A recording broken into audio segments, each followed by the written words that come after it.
With all due respect law minister साहब, बहाने अब खत्म होने चाहिए। और याद रखो, यही फौज होंगे, चाहे वो यूनिफॉर्म में है चाहे वो यूनिफॉर्म के बगैर है। आप जब यूनिफॉर्म में होते सलाम करते, और जो यूनिफॉर्म में नहीं भी हम उनको सलूट और सलाम करते, वो उस कौम के मुहाफिज है, उन्होंने कुर्बानियां दी है। किसने कहा है जनाब स्पीकर कि सदर को आप देते हैं immunity and that too for life? क्या सिर्फ एक बंदा है जो परफॉर्म करता है function in relation to the state? क्या गवर्नर फिर नहीं करता? क्या स्पीकर नहीं करता? क्या वजीर आजम फिर नहीं करता? हम अपने आप के लिए कानून बनाएं और अपने आप को कानून के मुहाफिज कहते हुए फिर अपने आप को इम्यूनिटी ले ले। हम अवाम के पास किस मुंह से जाएंगे? वो अवाम जो बेचारी सफर हो चुकी है, जिनके पास मिलने को खाना नहीं मिलता, जिसके हॉस्पिटल में बेड नहीं है, जिसके लिए जो वो अगर थाने में चला जाए वहां इंसाफ नहीं है, अदालतों में इंसाफ नहीं है, तो क्या हम सिर्फ एक फरके में ऊपर फरका बना दे? एक एलीट क्लास ऑलरेडी एग्जिस्ट कर रही है, एक और एलीट क्लास लेके आए जो कानून से भी बालातर हो, और आपके सारे बहाने खत्म हो गए। With all due respect law minister साहब, बहाने अब खत्म होने चाहिए। और बहाने ये थे कि जब हम पहली मर्तबा फेडरल कॉन्स्टिट्यूशनल कोड बनाने जा रहे थे, तो आप लोगों ने हमें क्या कहा? आपने सुप्रीम कोर्ट की तादाद बढ़ाई, 16 जजेस थे 33 जजेस पे लेके गए। आप 53 जजेस हाई कोर्ट और सुप्रीम कोर्टों में लेके आए। मैंने आपको 16 सितंबर में यहां कहा कि 56,000 केसेस सुप्रीम कोर्ट में पेंडिंग है।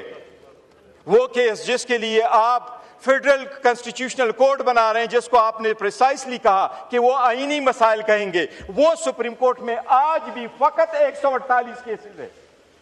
बाकी केसेस आर्टिकल 184 के नहीं है, वो आर्टिकल 199 के आईनी मुकासद नहीं है। अगर 141 केसेस के लिए आप कॉन्स्टिट्यूशनल अदालत बना रहे हैं, ये सब उसके लिए नहीं बना रहे हैं।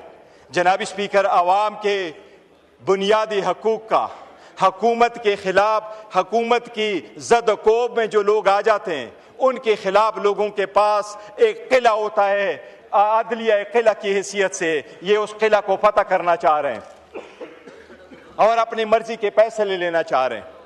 जनाब स्पीकर, मैं दो चीज़ों का बसद एहतराम अर्ज करूंगा। आज जब आपने तरमीम करने जा रहे हैं, आपने सेरेमोनियसली भी सुप्रीम कोर्ट को नहीं छोड़ा। आपने सुप्रीम कोर्ट ऑफ पाकिस्तान को ख़त्म किया, जो तो रहने दिया है, उसके हैसियत को आपने डिस्ट्रिक्ट कोर्ट के मुताबिक में किया। बस जनाब स्पीकर, मैं डायरेक्टली क्वेश्चन करूंगा लॉ मिनिस्टर साहब से कि आपने आर्टिकल 176 में तब्दीली क्यों की?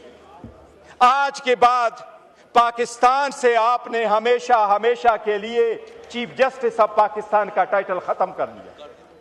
100% आपने खत्म कर लिया। आर्टिकल 176 में तब्दीली करके आज के बाद चीफ जस्टिस ऑफ पाकिस्तान नहीं होगा, वो chief justice of supreme court होगा, दूसरा chief justice of federal constitutional court होगा। आइंदा पूरी दुनिया जब भी कोई आइन से रिलेटेड, लॉ से रिलेटेड, रूल ऑफ लॉ से रिलेटेड, आईनी अदालतों से रिलेटेड दुनिया में कभी कोई कन्वेंशन होगा, पाकिस्तान की नुमाइंदगी नहीं होगी, क्योंकि पाकिस्तान के साथ पाकिस्तान का चीफ जस्टिस नहीं रहा। इतना बड़ा जुल्म ना करो, वो वापस कर दो। आपने उसको डिस्ट्रिक्ट जज छोड़ दिया, लेकिन आपने सुप्रीम कोर्ट ऑफ पाकिस्तान, बताओ इस अदालत को कौन से आर्टिकल में जिसमें आपने ये रखा है ये कि there is a chief justice of Pakistan. Chief justice of Pakistan खत्म हो गया जनाब speaker, chief justice of supreme court रह गया। आपकी कौन नुमाइंदगी करेगा इंटरनेशनल वर्ल्ड में? जहां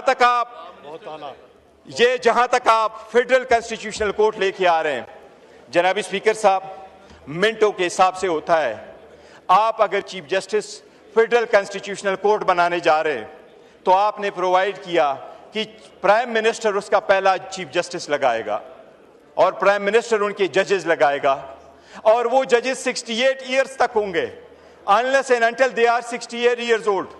अगर आप पहला बेच रखते हैं, सेकंड बेच कब आएगा? इसलिए आप पिक एंड चूज कर रहे हैं। ये प्रोसेस भी सरासर गलत है। जनाब स्पीकर, मैं एक अर्ज करूं आखिर में, और मैं ये अर्ज कर रहा हूं कि जमहूरियत के लिए आईन में तब्दीलियां कंसेंसस से की जाती हैं, और लोग ये यकीन करते हैं कि जब आप कंसेंसस के साथ तब्दीली करें